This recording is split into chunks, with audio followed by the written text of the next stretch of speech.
私と一発勝負しませんか？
さっきの対局を思い出してどんどんインスピレーションが湧いてきただけです。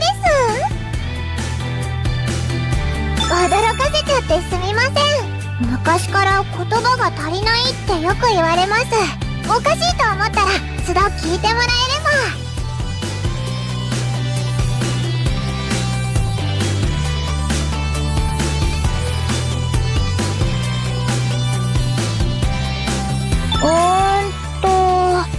そうですね。私、昔から知りたがりな子だったんです。絵本の読み聞かせの後は質問攻めで、親や幼稚園の先生をよく困らせてたみたいです。情報を得たらそこからどんどん疑問と空想が湧いてきちゃうんですよね。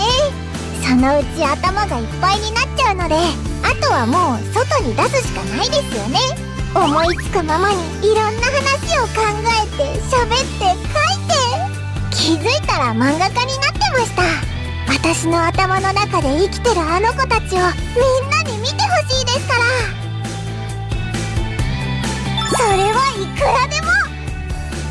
絵柄だったり思いつかないようなストーリーだったり、私ができないことをやれる人はみんな憧れます。自分以外の漫画を読んで負けたとか叶わないとかいつも思ってますよ。でも私の漫画が一番面白いです。これは絶対です。この2つの感情は両立するんです。漫画家に限らず何かを表現する人はみんなそういう気持ちじゃないかな。負けてられないですよね。あの子たちを外に出してあげられるのは私だけなんですから。うわぁ、また溢れちゃう。血の負け、好きにしてください。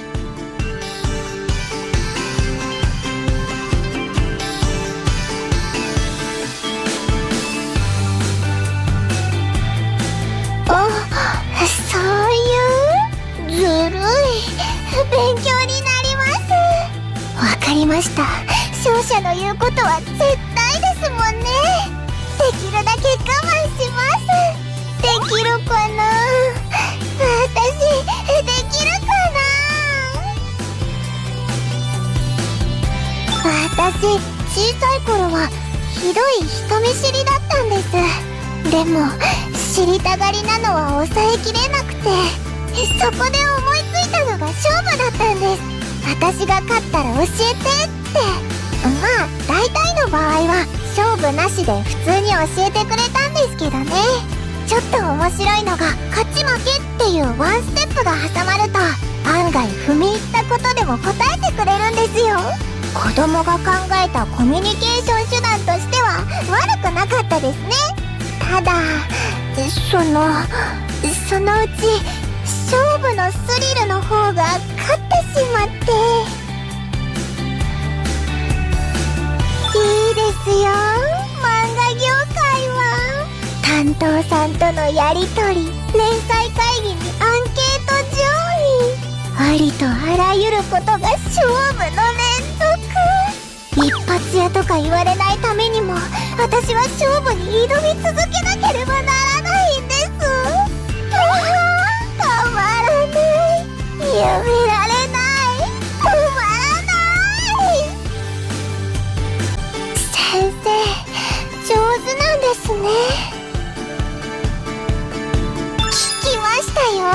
お姉にジャン喫茶ローシャンテのバイトを勧めたのは先生だって。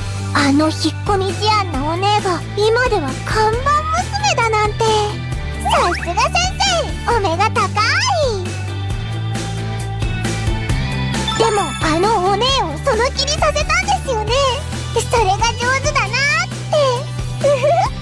すごいです。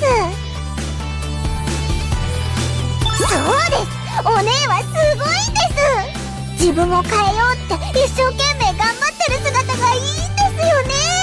いつも私のこと褒めてくれるんですけど、好き放題してる私よりお姉の方がずーっと。